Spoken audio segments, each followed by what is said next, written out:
Hi viewers, welcome to our channel. So Mohan Babu garu మరికొన్ని ఇబ్బందులు face చేయాల్సిన అవసరం అయితే ఉంది. సో అది కూడా మోహన్ బాబు గారి యూనివర్సిటీకి సంబంధించి అది ఇప్పుడు మూతపడిపోయే అవకాశం ఉందని చెప్తున్నారు. దాని లైసెన్స్ రద్దు చేసే ఛాన్సెస్ కనిపిస్తున్నాయని కూడా చెప్తున్నారు. అసలు ఏం జరిగింది యూనివర్సిటీలో? మరి ఇప్పుడు మూతపడిపోయే అవకాశం కనిపిస్తుందా మోహన్ బాబు గారి యూనివర్సిటీ? ఎందుకు ఈ విధంగా ప్రతిసారి యూనివర్సిటీ కాంట్రవర్సీలో క్రియేట్ అవుతుంది? సో ఇప్పుడు ఇదే అంశం మీద డిస్కస్ చేయడానికి ప్రజెంట్ మనతో పాటు సీనియర్ జర్నలిస్ట్ దుర్గా వడ్లమణి గారు వారిని అడిగి తెలుసుకునే ప్రయత్నం చేద్దాం. నమస్కారం మేడం. నమస్తే అండి. మేడం, మోహన్ బాబు గారి యూనివర్సిటీ అంటే ఇటువంటి కాంట్రవర్సీ క్రియేట్ అవ్వడం ఇది మొదటిసారి కూడా కాదు. గతంలో కూడా కొన్ని దీని చుట్టూ జరిగాయి. సో ఇప్పుడు ఇది గవర్నమెంట్ ఇన్వాల్వ్ అయిపోయింది, దీని లైసెన్స్ రద్దు చేసేస్తుంది, ఇక మూతపడిపోతుంది మోహన్ బాబు గారి యూనివర్సిటీ అని కూడా చెప్తున్నారు. అసలు ఏం జరిగింది, ఎందుకు ఇప్పుడు మూసేస్తున్నారా లేదా, దీనికి సంబంధించి మీరు ఏం చెప్తారు మేడం? పాయింట్స్ అండి. ఒకటి, మంచు మనోజ్ చెప్పింది నిజమైంది. అవును. రెండు, జగన్మోహన్ రెడ్డితో చేరితే ఎవరైనా కూడా వక్ర మార్గంలో వెళ్తారా? ఓకే, అంతే కదా. మీరు గమనిస్తే కనుకైతే గత 5 ఏళ్లలో అంటే 2019-24 మధ్య ఎవరైతే జగన్మోహన్ రెడ్డితో అసోసియేట్ అయి ఉన్నారో వాళ్ళందరూ కూడా అవినీతిలో కూరుకుపోయారు. No exception. ఓకే, ఎవరైనా సరే, మీరు ఎంతటి వాళ్ళైనా మీరు గమనించండి. ఈ రోజు కేసులన్నీ కూడా వాళ్ళందరి మీద ఉన్నాయి. సో మోహన్ బాబుకి ఇలాంటి దుర్గతి అవసరమా? 26,17,52,272 రూపాయలు అక్రమంగా విద్యార్థుల నుంచి వసూలు చేసి, మెస్ లో లేని వారి దగ్గర కూడా మెస్ ఫీజు కూడా వసూలు చేసి, మొత్తం 3 రకాల ఫీజులు అంటే అదనంగా ఓకే బలవంతంగా వాళ్ళ దగ్గర వసూలు చేస్తే విద్యార్థుల తల్లిదండ్రులు కంప్లైంట్ చేయడం జరిగింది ఉన్నత విద్యా మండలికి.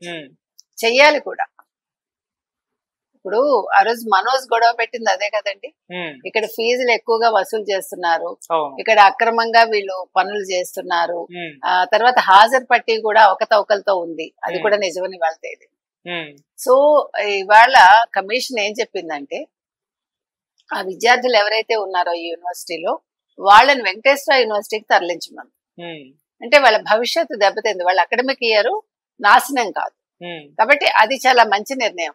అప్పుడు మీరు అడగచ్చు, ఏమండి మరి యూనివర్సిటీ క్లోజ్ చేస్తారంటే ఖచ్చితంగా క్లోజ్ చేయాలి. ఇప్పుడు విద్యార్థులకు ఇంక ఇబ్బంది లేనప్పుడు ఆ యూనివర్సిటీ ఉంటే ఎంత పోతే ఎంత? మనిషికి అసలు అవసరమా? మోహన్ బాబు గారు ఆలోచించుకోవాల్సింది ఏంటి, నాకు ఇది అవసరమా? ఈ వయసులో మంచిగా సంపాదించుకున్నాడు ఆయన, ఆయన ఊహించని రేంజ్కి వెళ్ళాడు జీవితంలో. కొడుకులు మంచిగా ఎదిగొచ్చారు, విష్ణువుకి బోల్డ్ ఆస్తుంది, ఆయనకు బోల్డ్ ఆస్తుంది. ఏం కావాలండి మనిషి ఏంటి అసలు? ఇప్పుడు డబ్బుకి అంటే సంపాదనకి కొలమానం ఎక్కడ? ఓకే, ఇక్కడితో ఆగిపోతాను నేను మనిషి ఎందుకు అనుకోడు? Yes enough. ఇప్పుడు మన అన్నం తిన్నాక ఒక ముద్ద ఎక్కువ మనం తినలేము, మనం ఏమనుకుంటాం, అమ్మయ్య కడుపు నిండింది అనుకుంటాం కదా. అట్లా మీరు అక్రమ సంపాదన వద్దు అని ఎందుకు అనుకోరు? ఒక మోహన్ బాబు గారు అని కాదు. ఇవాళ మీరు చూస్తే కనుకైతే కేరళలో 2-3 హీరోస్ ఇంటి మీద రైడ్ జరిగింది, ఐటీ రైడ్. ఎందుకు జరిగింది? మిమ్మల్ని కార్లు ఎవడు తెప్పించుకోమన్నాడు, ఎవడు ట్యాక్స్ కట్టద్దన్నాడు? తప్పు కదా. మీరు ఒక హీరోగా మీరు ప్రజలను ఇన్ఫ్లుయెన్స్ చేస్తూ మీరు వ్యక్తిగతంగా చేసే తప్పిదాలను చూసి విద్యార్థులు ఏమవుతారు, చూసే వ్యూవర్స్ ఏమవుతారు, యూత్ ఏమవుతుంది? సమాధానం చెప్పమనండి. ఇంతకు ముందు విజయ్ కూడా అదే పని చేశాడు, మీకు గుర్తుంటే కనుకైతే.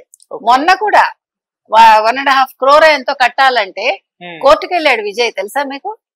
కోర్టుకు వెళ్ళి పైగా ఇది మీరు టైం దాటిపోయింది అని ఇన్కమ్ ట్యాక్స్ డిపార్ట్మెంట్ మీద కేసు వేసాడు ఆయన. ఇన్కమ్ ట్యాక్స్ డిపార్ట్మెంట్ క్లియర్ గా చెప్పింది, ఏమీ లేదు, దీనికి ఏమి టైం బౌండ్ ఉండదు, మీరు కట్టి తీరాలి అని. మరి నువ్వు ఎందుకు పార్టీ పెట్టావు విజయ్? తప్పు కదా. ఇప్పుడు నువ్వు నీకేమో ఎగ్జంప్షన్స్ కావాలా, నువ్వేమో ట్యాక్సులు కట్టవా? నువ్వు ఒక పార్టీ పెట్టి నువ్వు ముఖ్యమంత్రి అయిపోయి సంపాదన కోసం అవుతారా మీరు రాజకీయ నాయకులు? మోహన్ బాబు అయినా అంతే కదండి. తెలుగుదేశంలో ఉన్నాడు ఆయన, ఎన్టీ రామారావు గారితో ఉన్నాడు, తర్వాత రాజశేఖర రెడ్డి దగ్గరికి వచ్చాడు, కొడుకు పెళ్ళయ్యాక ఎవరి దగ్గరికి వచ్చాడు? జగన్మోహన్ రెడ్డి దగ్గరికి వచ్చాడు. విష్ణు చేసుకున్నది వాళ్ళ పిల్లనే కదా. వ్యక్తిగతం వేరు, రాజకీయం వేరు, నటన వేరండి. ఈ మూడింటిని కలగలిపితే ఇలాగే ఉంటుంది పరిస్థితి. విద్య అంటే ఒక విద్యా సంస్థను పెట్టి మీరు మంచి విద్యార్థులను తయారు చేయకుండా, లేదు మంచి రూల్స్ సెట్ చేయకుండా ఉంటే, ఇప్పుడు ఇంటర్నేషనల్ స్కూల్స్ ఉన్నాయండి, ఎన్ని మంచి స్కూల్స్ పెద్ద పెద్ద వాళ్ళు పెట్టారు, అంటే మీరు చూసారా, గమనించండి, ఎటువంటి ఆశ లేకుండా మంచి ఎడ్యుకేషన్ ఇవ్వాలి, ఈ సొసైటీని బాగు చేయాలి అనుకున్న వాళ్ళు పెట్టిన స్కూల్స్ అన్ని కూడా నిరాటంకంగా కొనసాగుతున్నాయి. ఒక రిషి వ్యాలీ కావచ్చు, ఇప్పుడు ఆయన ఎవరు, చాలా మంది స్వామీజీలు, మంచి మంచి స్కూల్స్ ఉన్నాయి, మీకు తెలుసో లేదు, ఆల్ ఓవర్ ఇండియా. ఇంకా అంటే డబ్బులు ఎక్కువైన డూన్ స్కూల్ ఉంది, ముస్సోరి అక్కడ ఒక మంచి వుడ్ స్టాక్ అని అక్కడ ఒక స్కూల్ ఉంది. అంటే ఎవరు పెట్టారని కాదు, అవి అట్లాగా నడుస్తూనే ఉన్నాయి మంచిగా. ఓకే, చాలా మంచి స్కూల్స్ ఉన్నాయి. డూన్ స్కూల్ మీకు తెలుసు, డూన్ స్కూల్లోనే రాజీవ్ గాంధీ చదువుకున్నారు. చాలా మహామహుల పిల్లలందరూ కూడా రిషి వ్యాలీలో చదువుకున్నారు, తర్వాత మసోరి వుడ్ స్టాక్ లో చదువుకున్నారు. అంటే ఆ స్కూల్స్ ఎందుకు నడుస్తున్నాయి, ఈ విద్యా సంస్థలు ఎందుకు నడవట్లేదు, అది ఆ తేడా గమనించాలి. మనం కేరళ నుంచి టీచర్స్ తెచ్చేసుకుంటామా, లేకపోతే కేరళ నుంచి నర్సులు తెచ్చేసుకుంటామా, మన ఇన్స్టిట్యూషన్స్ పెట్టేస్తామా, that is not the thing. మన దగ్గర లేరా, మీరు అట్లాంటి వాళ్ళని ట్రైనింగ్ ఇవ్వండి, శిక్షణ ఇచ్చి మంచి టీచర్స్ ని పెట్టండి. ఇక టీచర్స్ ఉంటే సరిపోదు, ముందు మీ బుద్ధి పెడదవ పట్టకూడదు, మీలో ఆశ ఉండకూడదు. అందుకని ఇవాళ విద్యా కమిషన్ ఏదైతే చెప్పిందో అది 100% అమలు చేయాలండి. 15 లక్షలు వాళ్ళకి ఫైన్ వేసింది, అది ఇప్పుడు వెంటనే కట్టమని చెప్పింది, డేట్ కూడా పెట్టినట్టుంది, ఫిక్స్ చేశారు. తర్వాత 2022, 2023, తర్వాత 24 సెప్టెంబర్ 30 వరకు ఈ 26,17,52,272 రూపాయలు ఏదైతే ఉందో ఈ మధ్య కాలంలో వసూలు చేసిన ఫీజు అది, దీని వెనక్కి పిల్లలకి ఇచ్చేయమని చెప్పారు 15 రోజుల్లో. సో ఇప్పుడు వీళ్ళు కోర్టు నుంచి స్టే తెచ్చుకున్నారు. స్టే ఐ థింక్ 3 వారాలు ఎంతో ఇచ్చినట్టున్నారు. కానీ ఇలాంటి వాళ్ళకి స్టే కూడా ఇవ్వకూడదండి. అసలు ఇప్పుడు మన ఏమనాలి, భారతదేశం మనం చూసామంటే, మీరు చూసారు మొన్న సుబ్బిరామరెడ్డి గారికి 5,700 కోట్లు బ్యాంక్స్ ఇవి చేస్తాయి. ఎట్లా చేస్తాయండి? మరి విజయ్ మాల్యాని ఎందుకన్నారు మీరు, నీరవ్ మోదీని ఎందుకన్నారు?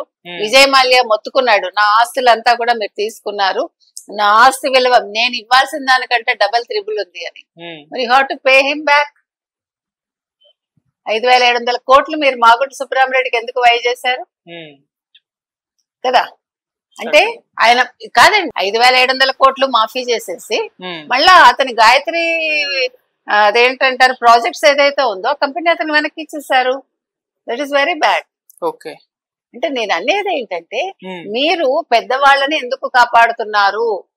న్యాయస్థానాలు కావచ్చు, లేదు రాజకీయ నాయకులు కావచ్చు, మీరందరూ కూడా ఈ రకంగా చేయటం న్యాయమా?